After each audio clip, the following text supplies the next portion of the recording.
Hello, wonderful viewers. Welcome to CubeWatch, your insider look at KubeCon CloudNativeCon. I'm Katie Greenlee, and I'm super excited to be here with all of you today. Thank you for joining us. Today's live stream is all about Cloud Native Hacks. We'll dive into this hackathon and how you can participate in challenges the United Nations has provided. I can't wait to share some exciting exclusive insights and how you can make this program part of your KubeCon CloudNativeCon experience.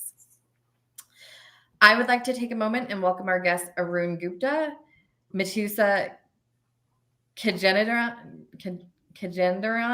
and Daniel Crook. Sorry, Matusa, I said that wrong. Who are experts on the Cloud Native hacks and will be sharing their knowledge with all of you on how you can get involved and take advantage of this experience. A few housekeeping items before we get started. During the live stream, you are not able to talk as an attendee. There is a Q&A box at the bottom of your screen. Please feel free to drop your questions in there, and we'll get to as many as possible at the end. This is an official live stream of the CNCF, and as such, it is subject to the CNCF Code of Conduct. Please do not add anything to the chat or questions that would be in violation of that Code of Conduct. Basically, please be respectful of all your fellow participants and presenters. Let's get this started with Arun. Can you give us a brief overview of the hackathon goals and themes? Absolutely. Yeah, I'm first of all very happy to be here. I'm very excited about this hackathon. I've been involved with CNCF for a fairly long time, been on the governing board for over 6 years, and now as a chair, this is my third running year as a chair. This is the first time KubeCon, CNCF, together, we are doing this hackathon. And if you think about it, that kind of captures the essence of how, what developers want to do. They want to create cool things. They want to show off their talents, and they want to be able to solve tough problems. And that's sort of the essence and the genesis of this hackathon. If you think about, I'm super happy to be here that Mitusa is going to talk about UN SDGs, but United Nations created these Sustainable Development Goals at the beginning of the millennium. They were called as MDGs to begin with, Millennium Development Goals, and now they're Sustainable Development Goals. And if you think about it, these SDGs now actually are all about poverty, like reduce poverty, reduce hunger, reduce crime, be preventive actions. What can we do around that? Gender equality, racial equality, all of those things. And so that's really the basis of it, really combining that SDG concept. How do we make the world a more sustainable place? And then how do we capture that builder spirit of the KubeCon attendees, combine those two together? So this is basically a 3-day in-person hackathon as part of KubeCon Paris. The hackathon by itself starts on 19th, runs on 19th, 20th, and 21st. 3-day hackathon, so lots of opportunities to mingle with your co-hackers. What we are requesting is for people, United Nations, and Mitusa will talk about that, but UN has really submitted a whole bunch of challenges that they have collected from their partners, which are real-world challenges. So what we are requesting people is go to the CloudNativeHacks website, and I'm sure we can drop a link in the chat. Go to the CloudNativeHacks website, take a look at those challenges. So that's one set of challenges that you can look at. Or if you think there is a better angle, there is a better problem that you want to solve in your local community, bring those challenges out. As long as they're aligned with the SDGs, submit that. So bring a team together, form a team together, talk to your fellow cloud native hackers, create a team, think about what challenge you want to solve, either a proposed one or a new one, and submit a team. So you essentially hack during the hackathon, which is March 19th through 21st. And we're going to announce the winners on the March 22nd, which is the closing keynote of KubeCon. Great. That is so exciting to have this at KubeCon. What was the inspiration to host this at KubeCon, and why is it so unique to have the United Nations as part of it? Yeah, no, because as I said, the SDGs are really created by UN, UNDP specifically. So that's pretty exciting in that sense. So UNDP created those hackathons, and last year I worked with TED AI to organize a very similar hackathon, and we saw a lot of excitement and a lot of interest around, like how people were like, "Oh, yeah, we want to solve those problems." And these problems are truly global problems. In that sense, aligns very well with the CNCF mission as well, making cloud native computing ubiquitous. So if we can tap into that collective engineering, collective wisdom, collective community power to solve these global problems, global set of hackers, global problems, I think makes a really solid combination. And maybe Matusa, you can give us a little bit more background about what those SDGs are and how our participants can get involved and what kind of challenges are proposed by the UN. Yeah, absolutely. Thanks so much for having me. My name is Matusha Gajendran, and I'm from the UN OICT in the open source team. So OICT stands for Office of Information and Communication Technology. So as Arun said, the MDGs turned into SDGs, but created by the UNDP. And it was really exciting for us to be able to collaborate with you guys and bring these 10 different challenges forward. And these challenges were all created to advance the delivery of the UN SDGs. And we partnered with different UN agencies and also other organization to put these challenges forward for this specific hackathon. These 10 different challenges goes into details from Gender 5, which is gender equality, SDG 10, which is reduced inequalities, so on and so forth. We have challenges that is related to heat redirection and building, repurposing, development, and so on and so forth. We also have one that's just about SDG 5, which is online safety map. So there are ranges of challenges which you can choose to work from, and also you can create something that you can put forward yourself if you think that challenge is not something that you want to work on, but you can redirect to submit a challenge that fits well for this purpose. Great. And Daniel, what is your advice for participants when they are considering to submit their challenges and themes for the hackathon? Sure. I know you've done many before, so. Yeah. And my name is Daniel Crook. I just joined the CNCF about 6 months ago. At IBM, we did some great hackathons and saw some really great innovation around tech for good. I think when you look at the challenges, right, one of the most important things to do is to bring a diverse team with you, right? So this isn't just technology that you're taking to solve a problem. You have to think about the end user, kind of understand the impact of the project. So bring together a team, maybe a really technical person, a project manager, a designer, a subject matter expert, coming together, kind of working together to provide the right full context around what you're building for someone. That's always been the number one tip we've always given to any sort of hackathon developers. It's not just focus on, bringing 4 Java developers or, 4 designers. Really try to assemble a super squad. Yeah, so if I take a perspective, for example, let's take one of the challenges that UN has proposed. So the first one is, challenge one is comment cleaner. Now, oftentimes when you go to a website, they have this ability, website, forum, wherever it is, right? There is a capability that you can put a comment in there. Either it's a feedback or it's a Amazon.com or Reddit or Stack Overflow or whatever, right? You can leave a comment. Sometimes subconsciously, because of our biases, we don't use proper language, and not by malicious. There are malicious people as well, but accidentally we use a language that could be offending to other genders. So that particular challenge is like, how do you build, like, as Daniel was talking about, bring your Java skills out, bring your Python skills out, bring your TypeScript skills out that you can tap into by the time the comment is posted. Before that, you're able to interject into it, make sure the language is inclusive, gender appropriate, and if it is not, then either communicate back with the poster or automatically alter the comment so that it is gender appropriate, or flag it somehow that this may be abusive to some. So I think things like that, and that's really it's a simple concept, but that's what makes the world a sustainable place. We really make the world a better place, one website at a time, one comment at a time. Yeah. We have a question here from Akeen. So what made you most tired on this path? I mean, for the global problem, I'd like to hear more details. So I'm not sure I understand the question. Most tired on this path.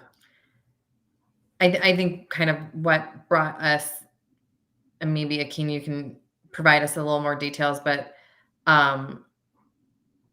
what kind of brought us to this path of trying to be part of the larger global problems and Yeah. how we can be part of that.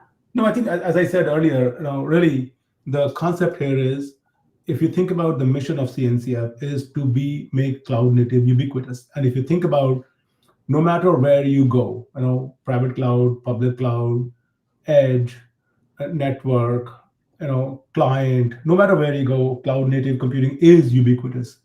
And if that computing platform is ubiquitous, how do we tie that in? And how do we tap into that collective wisdom to solve these global problems? So the comment cleaner part that I'm talking about, right? I mean, the comments could be sitting anywhere, as a matter of fact, in a website, in a forum, in an email. You could make it as a comment cleaner, but imagine that could be injected into Gmail, for example, or whatever your favorite tool is, to make more inclusive emails. I think the concept is simple, but it's not easy, because it is going to require really that global collaboration, that how people understand and agree that this is the way to go forward. Yeah. I'm glad you brought up tools. Are there specific tools or technologies that participants are encouraged to use during the hackathon? Not at all, actually. As a matter of fact, we want to keep it very, very generic, very open to anybody and everybody. And that's sort of the inclusive nature of CNCF. You could use whatever technology you want to use, whatever framework of your choice you want to use, whatever operating system, whatever cloud provider, whatever API you want to use. The focus really here is to solve the challenges, solve the problem. And so it's about solving the problem as being attached too much with the tool. We highly encourage people to use cloud native technologies.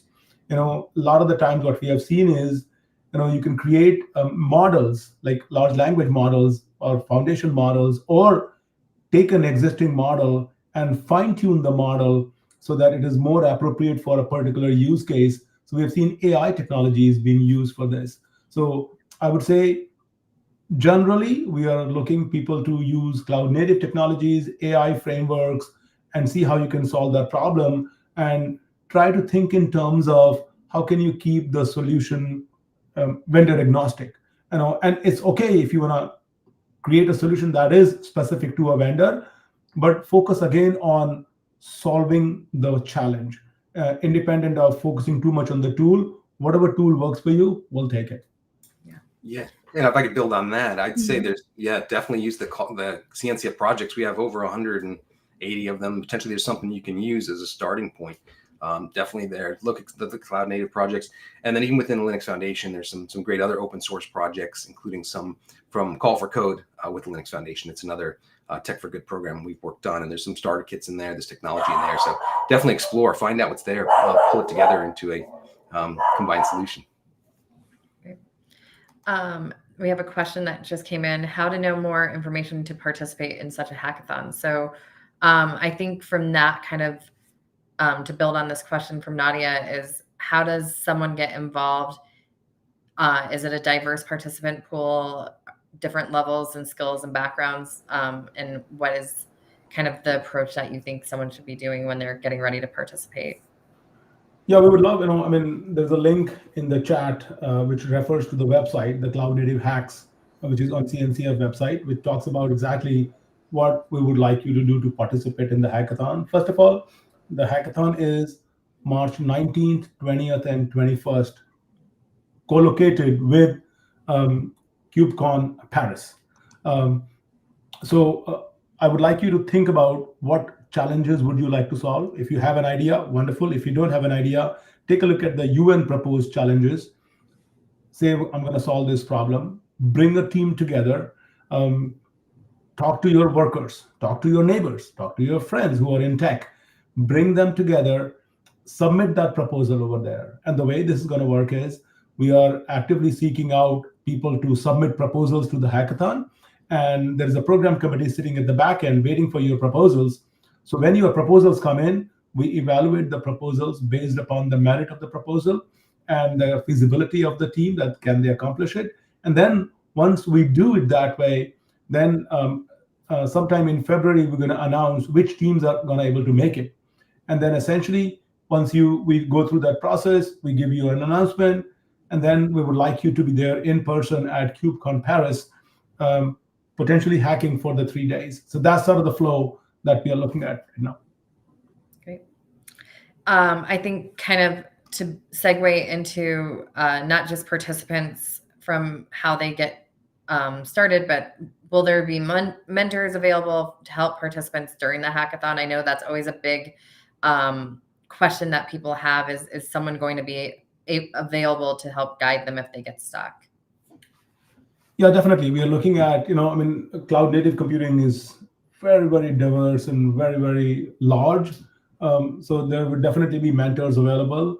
As a matter of fact, pretty much all of the program committee members are very deep into the cloud native technology. So you will see a lot of people like that. We are also working with other folks, who will probably be providing credits for the program as well. So they might be able to provide some mentors as well. And then, of course, there will be several folks. This is KubeCon. You're looking at about, a good several thousand developers who are going to be hacking out over there. So I would say when you come to do the hacking over there, walk out on the floor, just get a feel on what would it be like if you want to solve a problem. Hallway conversations are really wonderful. Great. And then as we're talking about, this relates to KubeCon, do they have to be registered to be to KubeCon to be part of this, or are they able to just join the Cloud Native Hacks without registering for KubeCon?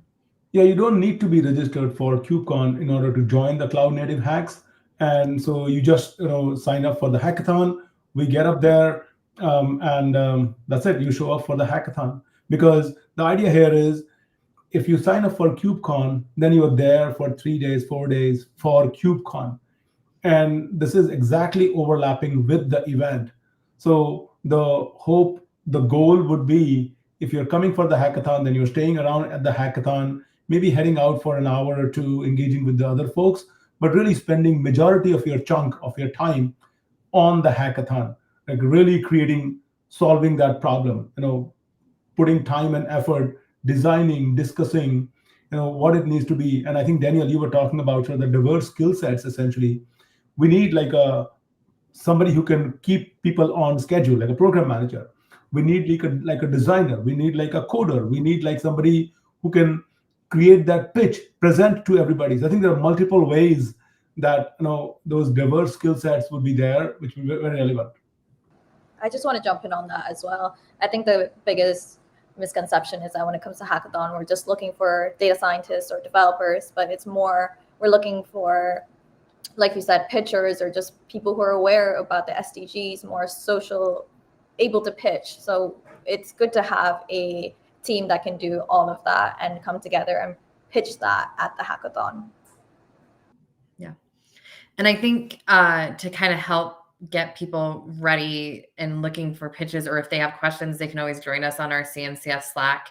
The channel #CloudNativeHacks is a great spot to kind of post those questions, meet people from other areas that might have the skill sets that they're looking for to form their teams. You don't have to know the people directly in order to build that team. You just have to be looking and excited to join and bring together a solution to a problem. While we're kind of talking about teams, what is the criteria that judges will use to evaluate the hackathon projects? So we are working on a rubric, essentially, and the idea here is, once you have done the hacking over 19th, 20th, and 21st, we are looking at 2 rounds of judging. Depending upon the number of teams that we get, everybody gets to hack for 19th and 20th. 20th evening is when we're going to have a round 1 judging, and that round 1 judging is more like a science fair style judging. So where people, wherever they are sitting, judges will be assigned to them. They come and talk to them. they will have a rubric. And in that rubric, they will take a look at the innovativeness of the solution, the use of the technology of the solution, use of the data, and then how closely the solution matches to the problem space, or have they diverted all together. So multiple ways, those are the rubrics that we will be using all along, essentially. And if you go to the website, the judging criteria is also called out on the website. And Daniel, you want to talk about that a little bit? Yeah, it's interesting. Yeah, so I just put a link there. Libby, if you can share that to the judging criteria. What I think really is nice about this too, it's not just about the technology that you built, the amazing, display of awesome AI, but really being able to communicate the effect that this project is going to have, how it's going to be sustainable, and how it's informed by real world expertise, right? So referring to, this is a real problem. It's been identified by experts, not just something I just came up with, which I think is going to be a great idea. Really, the judging not only focuses on technical merits, but really about how this is going to make a sustainable impact. So that's really important, I think, that the judge is going to take a look into that, and you're going to have to communicate that. Great. We do have a question about team size. So what is the typical or revised team size that you think would be appropriate for this kind of hackathon? Yeah, I think this is a hackathon, so you're really hacking code. So we're looking at team sizes anywhere between 2 to 5 people, essentially, because when you're hacking, you want to do that pair programming. So that's where sort of the minimum of 2 that bring along a partner that you can hack together with. And as we were talking about the diversity of the skill set, Mithusa kind of talked about that as well.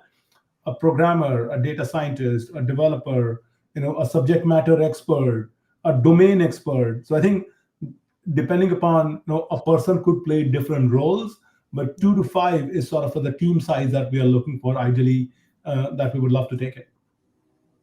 Great. And I know teams are always looking for what kind of prizes are available, what kind of stuff will they get to participate. Can you elaborate on kind of what they can be looking for in the next couple weeks as we get deeper into the hackathon? Yeah, absolutely. So, you're going to get all the glory and fame for participating in the first ever hackathon. That should be good.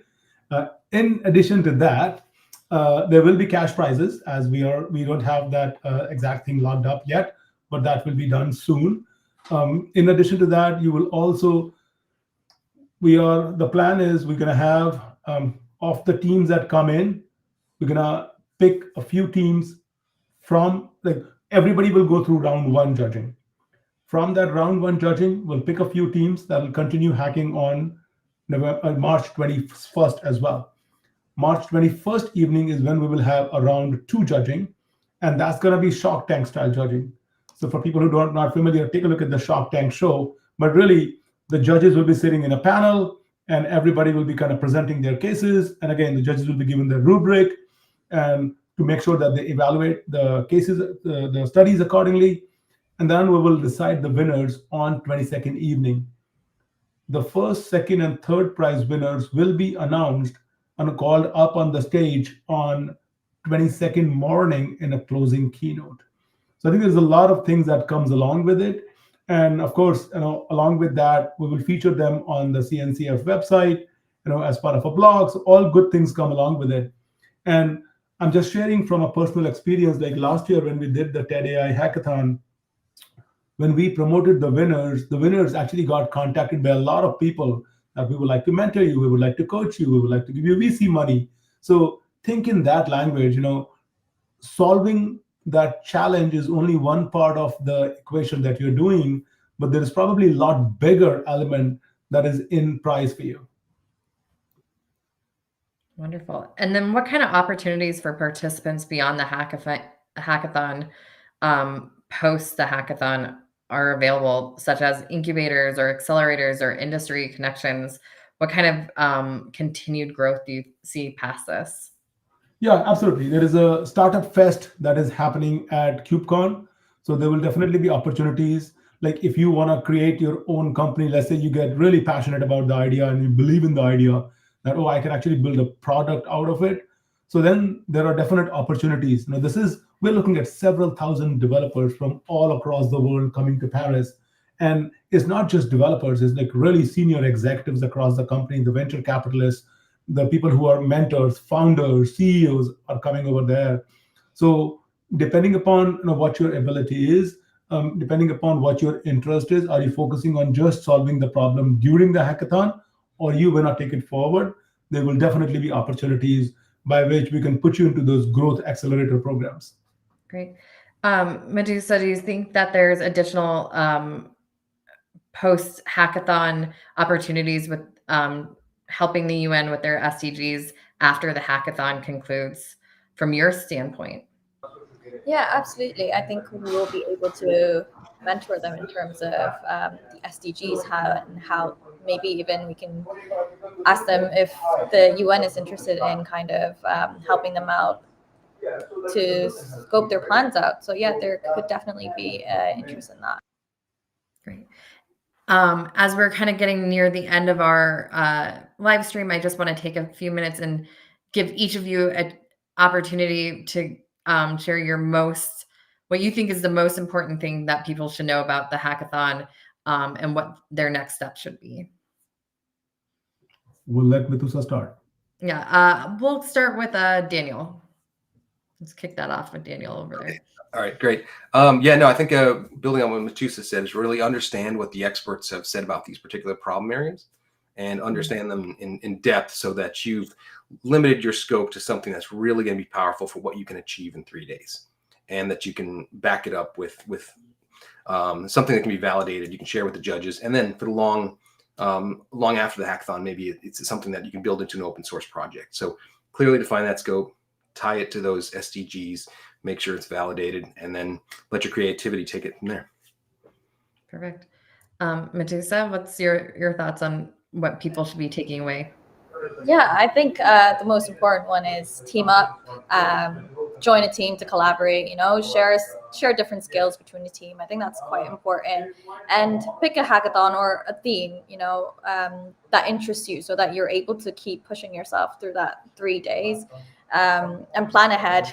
Just really have an outline, a simple project plan, and kind of stick to it, because there is just 2 or 3 days and you don't want to be going all over the place.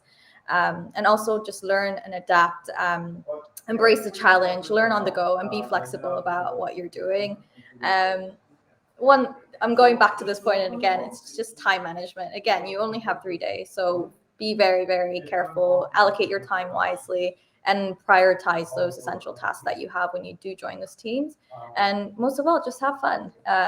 It is a very exciting hackathon. And like Arun said, so many people and high executives are going to be there. So really take this opportunity to just shine. Yeah, that's all. And then Arun, I think you kind of noted just get started, but anything else you want to build on that? Yeah, I would. I would like you to think about, this is Paris. You want to come to Paris. You want to build a team together. You want to enjoy a hot croissant in the morning with a hot chocolate, solving these global problems. Don't think anywhere else. Get your coworkers excited, get your neighbors excited, get your colleagues excited. Build a team. That's what we need.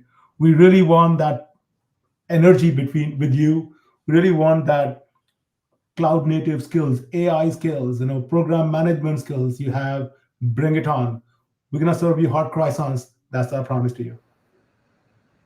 I love that picture you just painted. I'm excited for Paris. I'm excited to have this first hackathon at KubeCon and the experience that it's going to provide all of our participants as well as our attendees, and the way that it's going to continue to move global problems forward and help kind of bring real case solutions to them. So thank you all for being here today. Thank you everyone who was able to join us on live streams. We're excited about this. If you have any questions, as a reminder, go to the CNCF Slack channel and check out the channel CloudNativeHacks.